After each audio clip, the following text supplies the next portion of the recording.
दूसरा इंटीग्रल आ जाएगा पाई से इंफिनिटी तक, और चूंकि ये इसकी डेफिनेशन ज़ीरो है तो ये सबको ज़ीरो कर देगा। तो इसलिए सिर्फ एक रह गया आपके पास, और इम्प्रॉपर का तो काम ही ख़त्म हो गया। तो you just have to integrate, लेकिन ये इंटीग्रेशन बाय पार्ट्स वाला नाम जो आपको पहले क्विज में इस किस्म का इंटीग्रेशन दिया भी था, लेकिन वो डेफिनेट नहीं था, ये डेफिनेट है। वही दो स्टेप्स, दो दफ़ा इंटीग्रेट करोगे तो एल एफ टी वापस आ जाएगा। तो अब आपके पास एल एफ टी रह क्या गया? This simplifies L of F T is equal to 0 to pi e minus S T sine T D T. You just have to integrate this one. The u into v का formula, keep e minus s t as it is,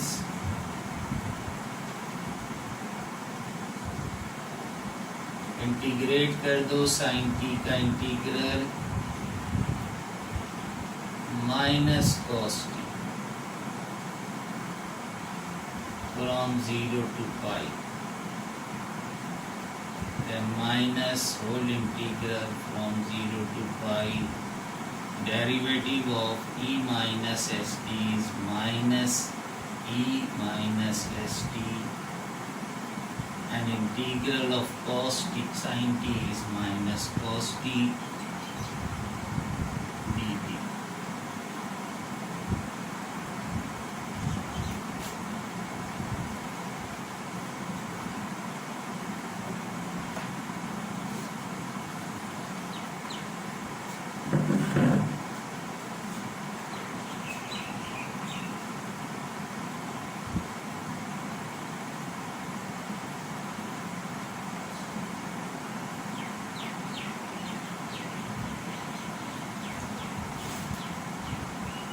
e minus S T तो बाहर है, minus भी साथ लगा लो इसके, ये minus भी बाहर ले जाओ। अब अप्लाई कर दो लिमिट, तो cos पाई माइनस cos 0,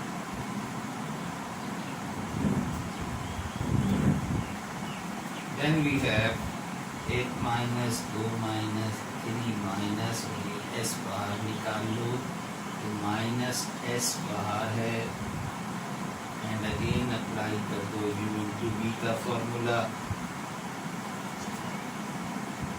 तो keep e minus S T as it is,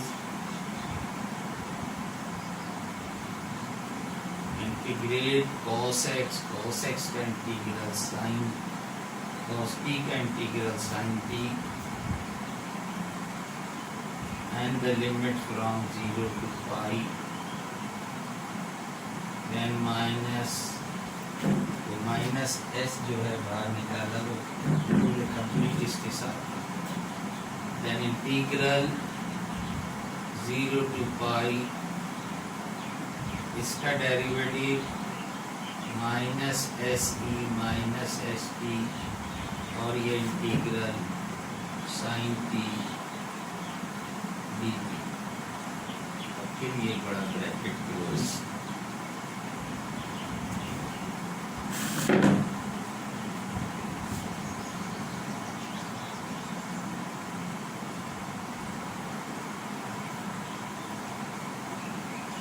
so this is equal to minus E minus S T बाहर है, cos पाई माइनस 1 होता है, और cos 0 1 होता है। तो ये आपके पास पहले ब्रैकेट थे, तो ये आ गया। ये माइनस प्लस, और जब इससे मल्टीप्लाई होगा तो माइनस एस स्क्वायर। अच्छा, ये पहले तो इसको करना है, उसे तो बाद में देखेंगे। Minus S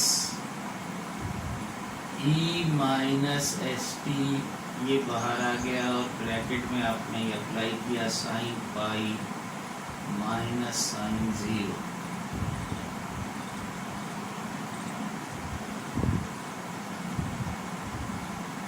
and then minus minus plus और ये माइनस एस बाहर निकालोगे तो ये माइनस एस स्क्वायर इंटीग्रल से बाहर है और इंटीग्रल में मौजूद है 0 to pi e minus S T sine T D T.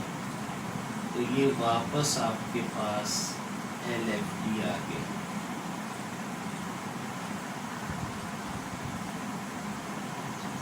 जहाँ से चले थे वो चीज़ रिपीट हो गई। लेफ्ट हैंड साइड के पास में भी आपका एल एफ टी लिखा हुआ है। तो this implies L F T अगर कॉमन ले लोगे, चलो भी फिलहाल कॉमन नहीं ले रहे, L F T left hand side का, और जब इसे आप लेफ्ट हैंड साइड पे ले जाओगे तो ये S square L F T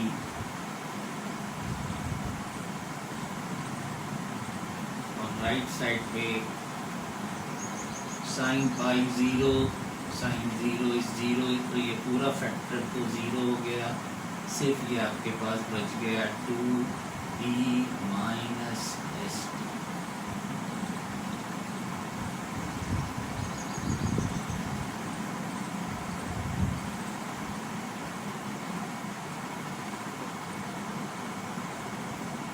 तो मजेदार आर्टिकल है ना।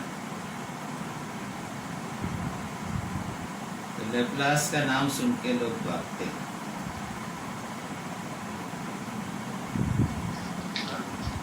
जी इंटीग्रेशन है लास्ट लाइन में लास्ट लाइन में ये तो जाहिर है पहले से मौजूद है ना लेफ्ट हैंड साइड। हाँ ये लेफ्ट साइड वाला तो बता रहा हूँ मैं आपको। सर ये राइट वाली बता रहा हूँ, लेफ्ट कॉलम में ये राइट वाली है भाई। इधर भी कह रहे हो? यस सर इधर। तुम यहाँ पर हो अभी तक? नजर नहीं आ रहा हूँ। लेफ्ट पे तो वही एल एफ टी लिखा हुआ था और फिर इसको हमने ये इंटीग्रल लिखा है, यहाँ से तो शुरू किया है ना लिखना, क्योंकि ये फैक्टर 0 हो गया है पूरा, तो सिर्फ एल एफ टी इसके बराबर आ गया। और ये जो है फिर हमने इसे u into v का फॉर्मूला लगाया है, integration by parts. e t minus S T as it is integral of sine t is minus cos t। तो चूंकि इंटीग्रेशन से बाहर हो गया इसलिए फिर लिमिट भी लगा दिया। And then minus 0 to pi integral, अब इसका डेरिवेटिव ले लिया e माइनस एस टी का, एंड अगेन साइन t का इंटीग्रल लिया। तो इंटीग्रेशन बाय पार्ट्स यहाँ लगाया है हमने। फिर इनकी लिमिट्स लगाते गए साथ साथ, जहाँ इंटीग्रेशन का सिंबल ख़त्म हो जाता है तो वहाँ लिमिट पुट कर दिए। तो हम यहाँ तक पहुँच गए। अब तो आंसर आ रहा है अब हमारे पास। तो यहाँ से एल एफ टी दोनों में से कॉमन ले लोगे तो आपके पास ये आ जाएगा 1 plus S square. L F D common निकाल दिया है आपने, तो यहाँ 1 बचेगा और यहाँ एस स्क्वायर, और राइट साइड पे आपके पास 2e माइनस एस टी है। तो एल एफ टी को यहीं रखो, 1 अपॉन इसको इधर ले जाओ, that will be the answer.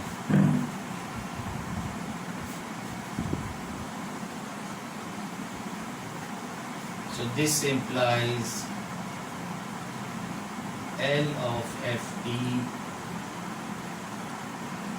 will be equal to, वहाँ पहले से मौजूद है 2e माइनस एस टी, ये पहले से मौजूद है, ये divided by 1 plus S square और आ गया, that will be the answer.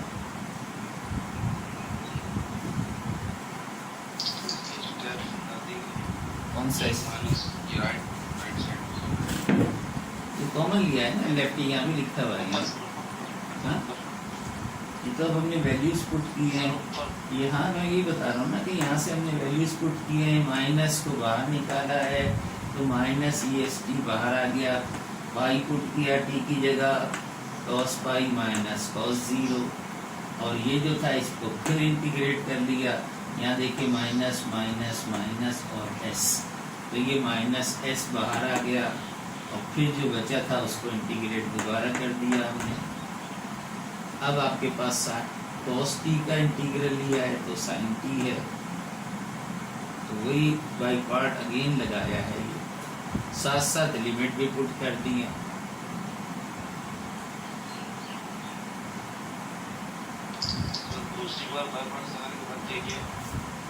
उसके बाद जाहिर है जब ये लिमिट पुट कर दी तो कॉस पाई माइनस 1 होता है, ये माइनस दरमियान वाला कॉस 0 1 होता है।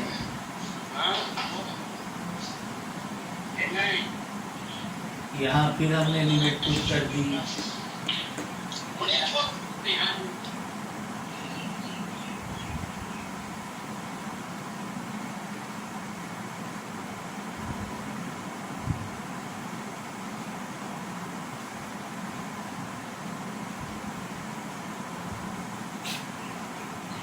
ठीक है भाई। तो ये आंसर आ गया है हमारे पास। अब थोड़ी सी 5-10 मिनट है, देखिए 1 से लेकर 6 तक फिलहाल आप जो दो सवाल करा दिए हैं अभी ट्राई करना। तो ये जो दूसरा जो बाकी है वो भी फिर बाकी इंशाल्लाह कल करेंगे। तो 6 तक जो है इस आर्टिकल से रिलेटेड थे, जो मैंने अलग अलग डिस्ट्रीब्यूट करके लिखा था कि 1 से 6 तक क्योंकि पीस वाइज फंक्शन के तौर पे दिया हुआ है, लिहाजा उसे पीस वाइज फंक्शन के तौर पे हमें लेके चलना है। उससे आगे 11 to 18 तक जो है वो एक डायरेक्ट फंक्शन दिया हुआ है, वो इंशाल्लाह कल ट्राई करेंगे, और फिर हम उसके बाद वाले सवाल भी इंशाल्लाह कल करेंगे। ये बाई पार्ट्स में क्या करते हैं, दूसरी बात इसके बाद क्या किया? उसके बाद तो वैल्यू पुट की है लिमिट की, साइन पाई 0 होता है, साइन 0 0 होता है, तो ये पूरा फैक्टर 0 हो गया है, ये पूरा फैक्टर 0 हो गया। और ये तो हमने एज इट इज यहाँ लिखा है क्योंकि ये वापस वही 2 दफ़ा करके हमारे पास LFT वापस आ गया है। ये देखो ये चीज़ वापस आ गई है यहाँ पर, तो उसको रिप्लेस कर दिया LFT से दोबारा, और फिर एक चूँकि माइनस था उस तरफ ले गए तो प्लस हो गया।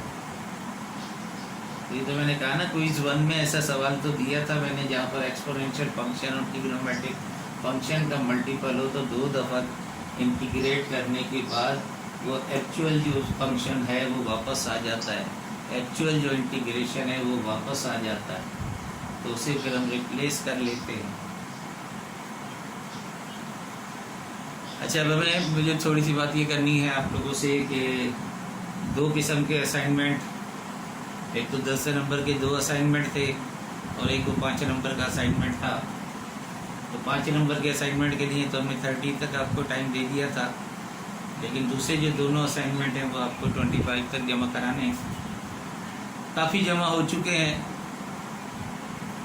और ज़ाहिर है जितने जमा हुए हैं उनमें शायद और नाज़िरी कोई डिफरेंस है। बेशक राइटिंग लोगों ने अपनी इस्तेमाल कर ली है, लेकिन डिफरेंस किसी किसी में मामूली सा है और कुछ भी नहीं है, सब एक ही जैसे। तो जाहिर है सबको 20 नंबर तो नहीं मिल सकते ना भाई, क्योंकि 20 नंबर अगर सबको मिल गए और हम बना के NAD भेज दिया हमने, जब रिजल्ट जो फाइनल रिजल्ट होगा अभी तो पता नहीं है अब तो फाइनल कैसे होगा, तो सारे जो है 90 से ऊपर मार्क्स लेके बैठे होंगे। तो ठीक है, कोई बात नहीं, किस्मत है। लेकिन अगर सबके 95 लग के चले गए तो शायद वो रिज़ल्ट वापस भेज दिया जाए कि भाई इसको सही करो कि आपने गड़बड़ किया।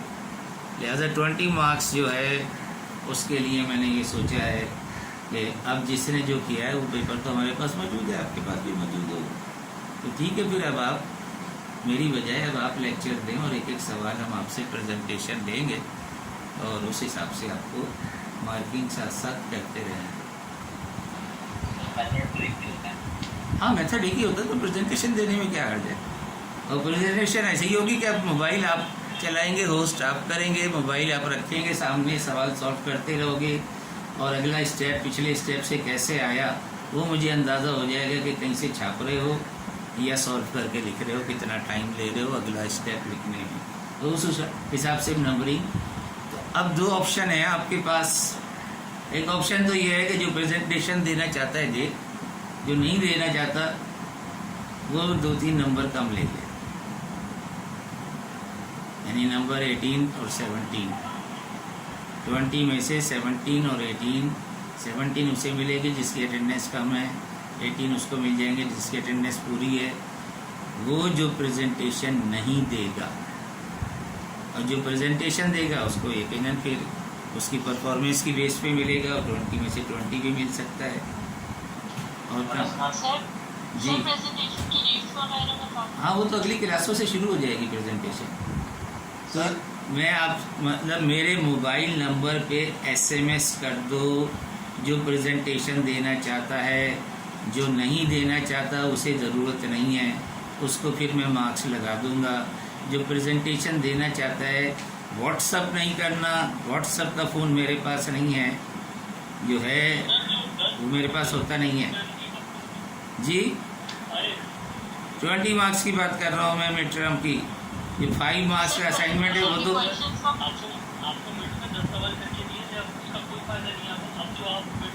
नहीं, वही 10 सवाल में से प्रेजेंटेशन लूंगा ना, जिसने सॉल्व किया है और जिसने छापा है उसमें फ़र्क करना है ना भाई।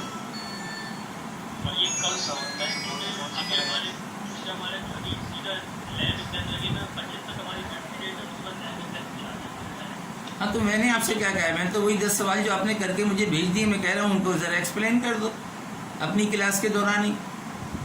आधी क्लास हुआ करेगी, आधी प्रेजेंटेशन आपकी हुआ करेगी। तो वही सवाल जो करके भेजे हैं वही तो पूछ रहा हूँ कि भाई ये जो आपने भेजा है इसको ज़रा एक्सप्लेन कर दो। हाँ, तो होंगे। मैं तो कोई आपसे ना एक्स्ट्रा टाइम मांग रहा, ना एक्स्ट्रा पढ़ाई मांग रहा। तो ले लो 17-18 नंबर, मैंने कहा है ना ले लो ना। दो प्रेजेंटेशन, मैं हर एक से कब कह रहा हूँ कि प्रेजेंटेशन दो। 17 के साथ बोनस नंबर हो जाएंगे तो 19 हो जाएंगे। वो तो अब जो है वो अलग है, वो अलग है, वो अलग बात है। तो जो प्रेजेंटेशन देगा उसके 20।